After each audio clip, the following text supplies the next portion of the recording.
It's Sunday. That means it's this week's episode of Shed Talks. Let's get into it.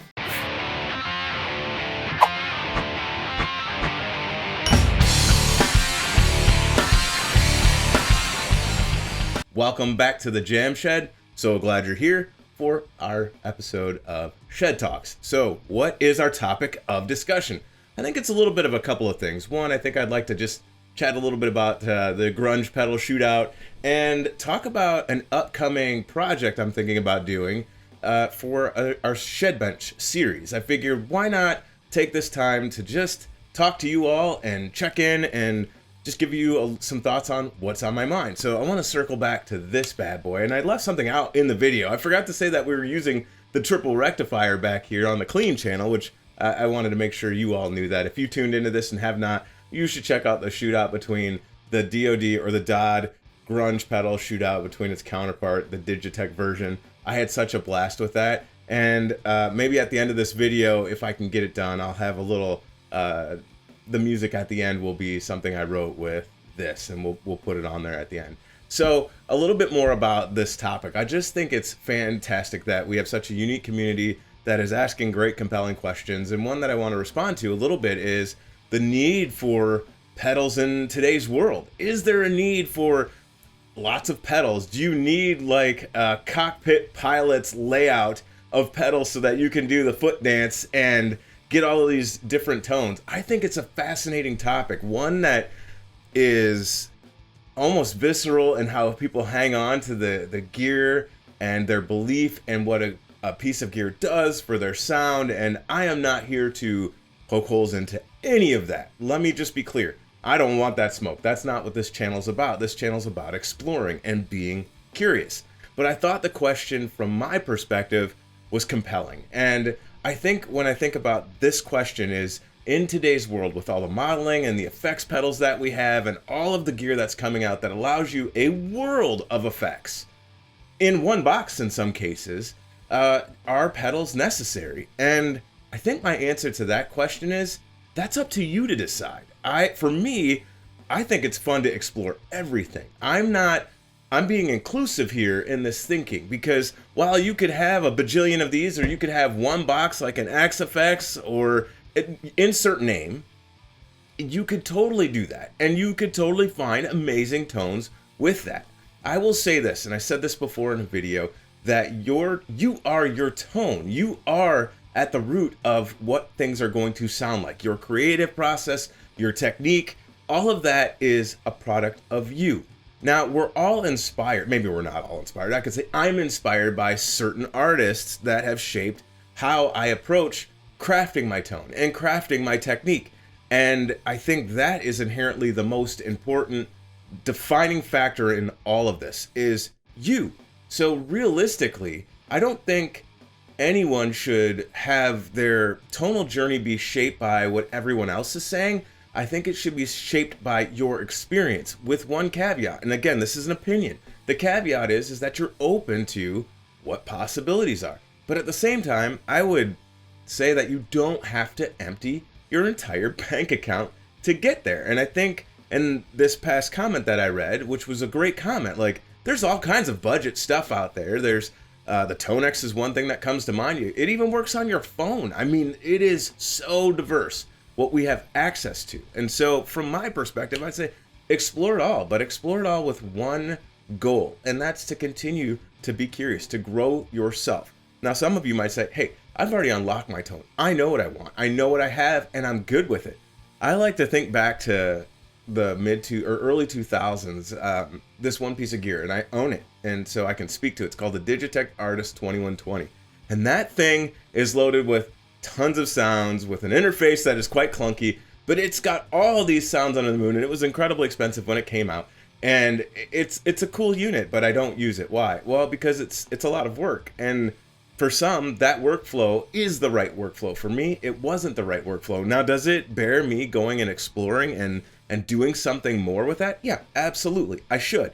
And at the same time, I think about my pedal boards. Like, I have one down there. I have one in my other room on ice, essentially. It's kind of like my other flow and style. I have one for like a Stevie Ray Vaughan style, and I have one for more of a U2 type style and Stevie Ray Vaughan style. Like, I have just a different sets of configurations, and I love that. I love the diversity of being able to go grab this thing, that thing, this thing, sorry about the bump there, this thing, that thing, and then put them all together and then build this, what I believe in my mind is a tonal palette that I'm going to paint with. And so I don't mind doing the foot dance, and I think it just depends on what works for your workflow and what you're most comfortable with. And sometimes that's stretching yourself. So maybe it is an all-in-one unit for one person, but for the next person, it is having a gazillion pedals. I think of JHS Pedals, his museum. He's got, I mean, they built that giant, I don't remember what, maybe it was Jared Dines that did that Sweetwater YouTube pedal thing where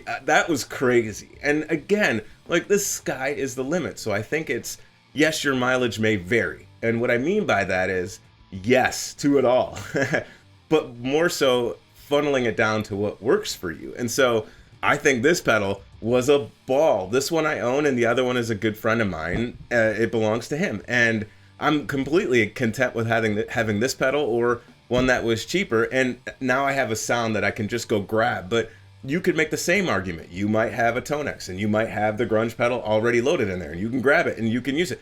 Is it going to get you there? Yeah, I certainly think so. I recently picked up a whammy pedal, and I got both the current production of the whammy one, I can't remember the equivalent, maybe it's the 5, and I liked it. I thought it was good. It was just a little hard to get used to at first, and then I was like, you know what, there might be something to this other whammy that I'm hearing about, which is the original. I picked one up, and it is a game changer. It's very different, and that was one of the first times where I went, okay, these two pieces of gear aren't necessarily equal, but they still do the thing. And for me, one was nailing something for me instantly. I didn't have to work for it. And sometimes there's merit to that. But again, it goes back to this.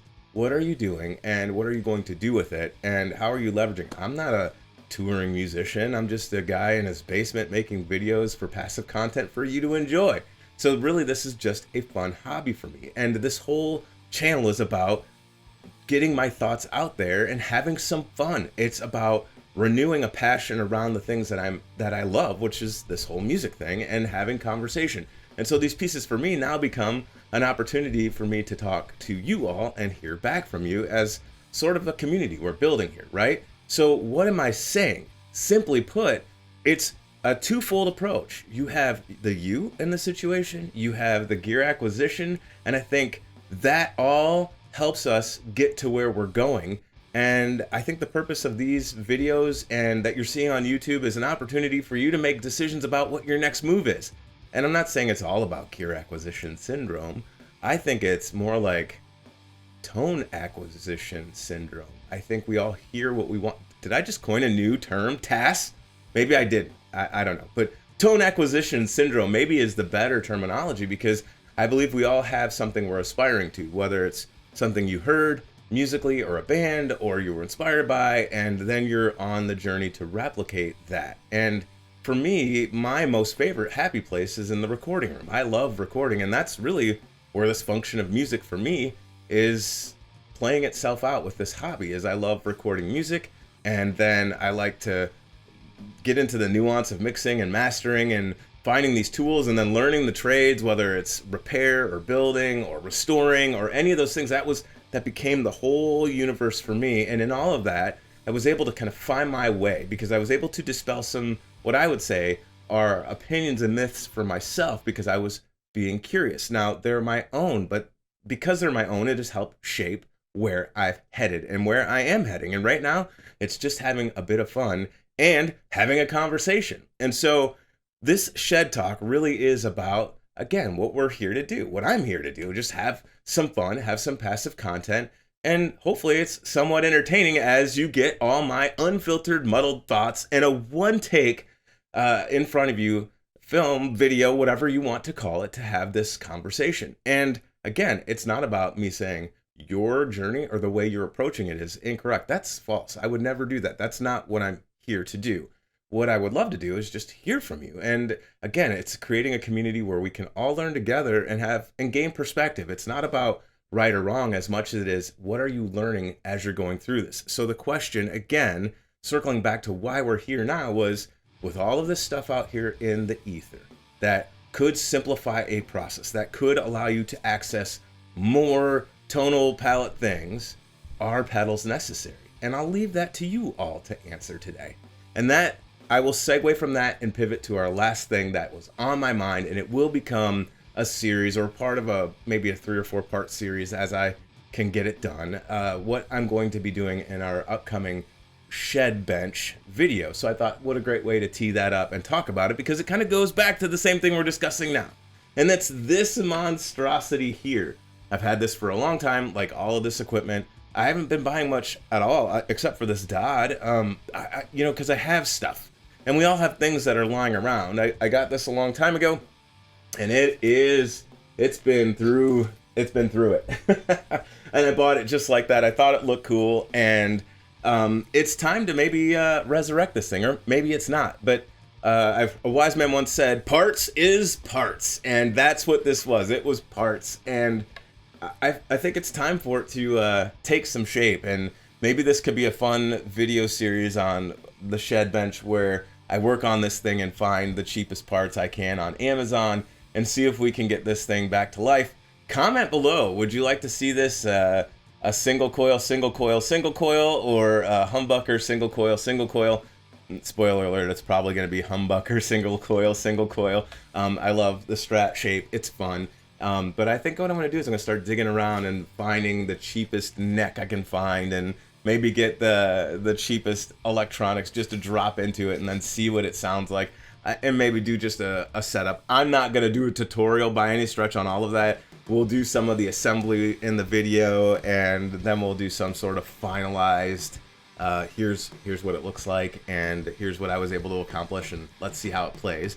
Again, I think guitar videos are our challenge when I'm like, yeah, look at all this work I've done to it, and you can't actually put it in your hands and go, oh wow, this is for me, or no, this is really not for me. I would say it's hilarious that I look at some of the guitars I have and how many I have that are this shape that I probably would have never guessed in my lifetime I would have, a couple of Stratocasters, because I've always been more of a heavy hard rock, heavy metal kind of guy. So this is going to be a fun shed bench series. So if you're interested to see how this thing comes to fruition and have any ideas, certainly put your thoughts in the comments. And it's Sunday, so I am encouraging you to go off and enjoy it. The work week is just ahead of us, so get rested, have yourself a great rest of your weekend, and we'll see you on the next one. Take care, everybody.